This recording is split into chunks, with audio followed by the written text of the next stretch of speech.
Welcome to some new r/malicious compliance stories, where people comply to the letter, but not the spirit of a request. I hope you had a great day. Thanks for all the likes and comments on the last video. If you would like to support this channel, please hit the like button and consider subscribing if you enjoy the content. And now, let's start with the first story. It's called Dress Code Compliance. I used to work at a popular convenience store chain years ago. I've always been a bit of a clown, but very good at following rules while doing so. After working there for a few years and seeing managers come and go, we got a new woman who was just miserable and really wanted to flex her authority. Shortly after she started, she posted the uniform portion of the handbook in the break room and started complaining about people's attire. Clearly, she took the biggest issue with girls wearing joga pants. So me, being the petty rule follower I am, combed through the policy and noticed some things in the wording. The rule stated that joga pants are allowed as long as the ankles flared, and there was no gender designation for these articles.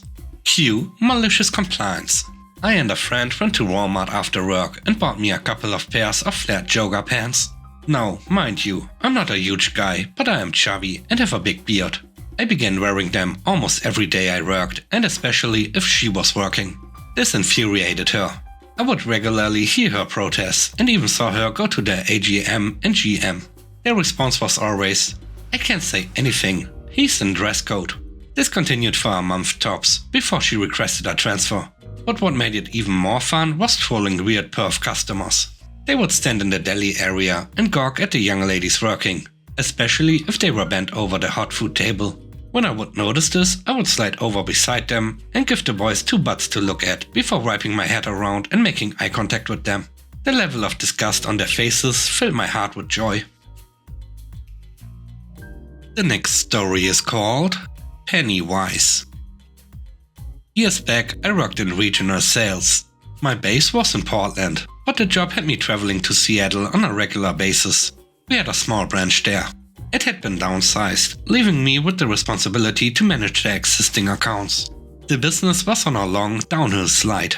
When I made these monthly or so visits, the drive was far enough that it required an overnight stay. The unspoken rule was, stay somewhere decent, but not extravagant. Knowing that the company was suffering a bit, I chose a national chain hotel that had several advantages. It was clean and safe, within walking distance of the branch office, offered a continental breakfast and free parking. Free parking is not all that common at hotels in Seattle. We were also given a per diem for each of 3 daily meals. I chose the hotel based on the fact that I would not need breakfast and therefore save the company money by staying in lodging that offered a free one. That worked well for me, because I'm not a huge breakfast eater, and when I was up there, I liked to maximize my time with branch personnel and our customers. I had to pack a lot into short 2-day visits.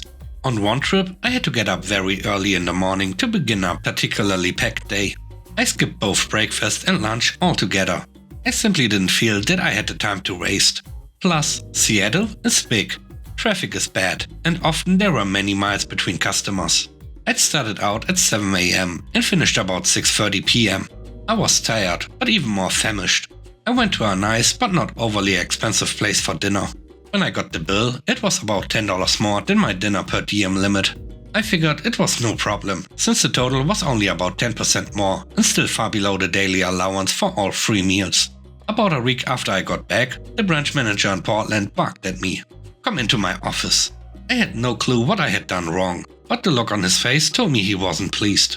He pulls out my expense report and says, "What is this charge for dinner? You know that's more than you are allowed, right?" I think he expected me to fall on my sword and beg for mercy for having violated policy. I did the opposite. I said, "Please understand that I never charged for breakfast, although I could. Also, on the day in question, I skipped lunch as well.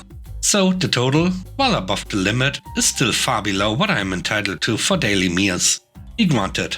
He still wasn't happy. I continued, "I know the company is struggling. That's why I choose to stay where I stay. It's affordable, has free parking and free breakfast. If you look back, I've never charged the company for it, and only about half the time for lunch." He knew I was right, but he decided to show me that he was the manager and that I had to adhere strictly to the rules. Well, that's all well and good, but the per diem limits are clear. and you will never exceed them again. I don't want to see another expense account like this on my desk ever again. Is that understood? He peered at me over his glasses with a stern grimace. I said, perfectly, and left his office. From that day forward, I charged the maximum allowed per diem for each and every meal. Over the next several years, it cost the company many hundreds more than it needed to. But since reason and accounting skills weren't my manager's forte, I felt more than justified for strictly adhering to the rule, and was a richer man for it. The third story is called Order Limit. I own a business that I run from my home. Much of my supply shopping is done online. One particular retail store limits online quantities to 12 for most items, but I needed more than 12 of most of the items I was ordering. They have 3 stores fairly close to my house, so I just placed an order for 12 of each of the items at each of the stores, figuring I'd do pickups in a circle, all taking less than an hour. I got a note that the heaviest items would ship to my door in 3 days instead of being available when I picked up, and shipping is free. Excellent! Then I start getting messages that my orders will arrive sooner than expected. Even better! The first day, I get a delivery from a local store delivery driver. There are 3 of the 36 items in a bag on my porch.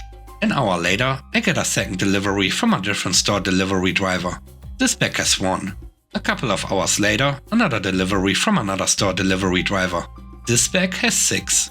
Over the next 24 hours, I get 3 more deliveries of 4, 1 and 1 item from different store delivery drivers, for a total of 16 of 36.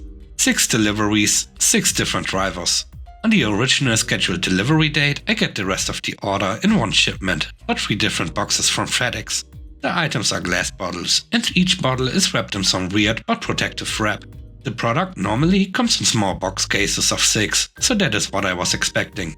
I don't view the 17 plastic bags, 3 cardboard boxes and an armload of protective plastic and paper wrap as a bonus.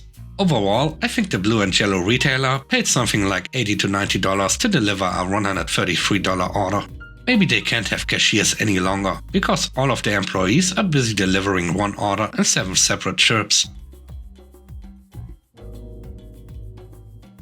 The last story is called Tax Time. This happened a few years ago. My ex-wife never did taxes in her life and never cared to learn. So when we got married, I ran through years of papers and sorted her out, and we actually got a bit of a return too, which was great because we were always strapped for cash. She decided that because I am the man of the house, she didn't have to work anymore, and we fought about money a lot. Eventually, I convinced her she needed to work again, but our fighting didn't end.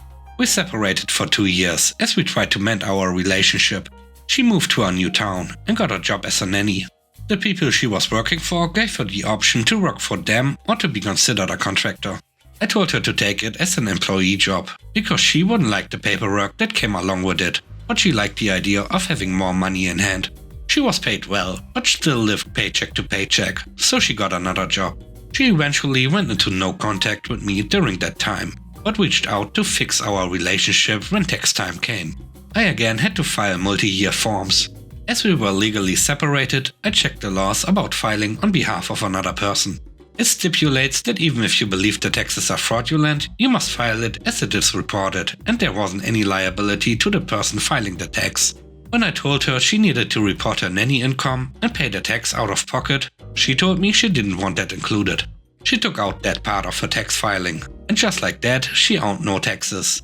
And because of her church donations, she was getting a small refund. I filed for divorce a couple of months after that, and at the divorce hearing, she told me to watch out, because the Canadian Revenue Agency got a hold of her, and that they would be coming after me next. There were a lot of complex emotions that day, and spiteful pleasure was one of them. And with that, we end today's video. Let me know what you think about the stories. On a scale of 1 to 10, how would you rate the stories and today's video? I hope you enjoyed the video. If you like what I do and want to support me, please subscribe and hit the like button. I hope you have a great day. Stay safe. Bye bye.